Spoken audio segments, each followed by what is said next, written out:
जय जगन्नाथ। आशा करुछि आपण माने भलरे थिबे।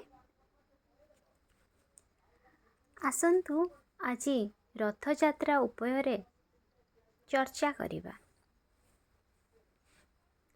रथयात्रा एहा केवल एक पर्व नुहे, एहा हेउछि भगवान ओ भक्त मध्यरे मिलन। वर्षकु थरे महाप्रभु श्री जगन्नाथ निज सिंहासन छाड़ी भक्तंक पाखकु आसंती। सेई दिन राजा ओ रंग, धनी ओ गरीब समस्ते एक समान। सेई दिनटी हेउछि रथयात्रा।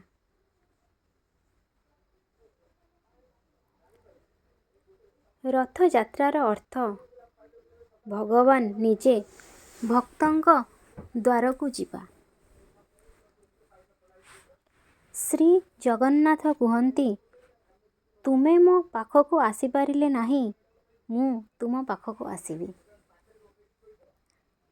एही लीला ही जगन्नाथंकु अन्य समस्त देवता मानंक ठारू भिन्न करे।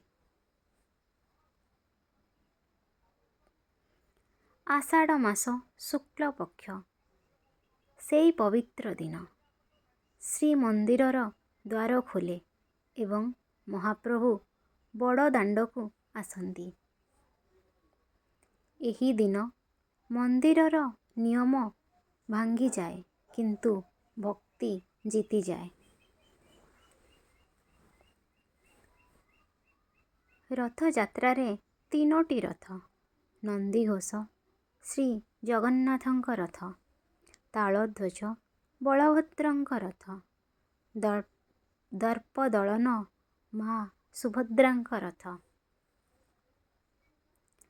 प्रत्येक रथ काठरे तियारी, प्रत्येक रथ भक्ति रे चले। कुहा जाए रथ टाणीबा माने जीवनर पाप टाणी दूर करिदेवा।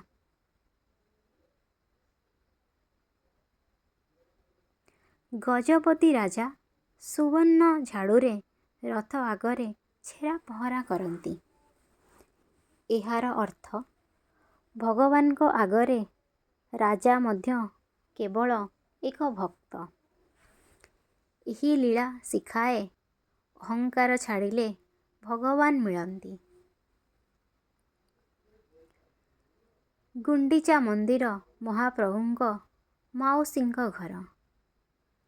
वर्षकु थरे महाप्रभु निज माउसींक पाखकु आसंती। सेठारे साधारण भोग, साधारण शैली, किंतु असीम आनंद।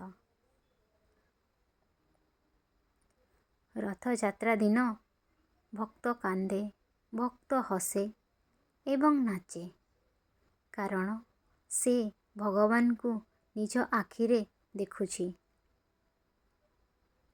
श्री जगन्नाथ कौनसी जाति देखती नहीं, से केवल देखती भाव और भक्ति। किछि दिन परे महाप्रभु पुणी श्रीमंदिर को फेरती।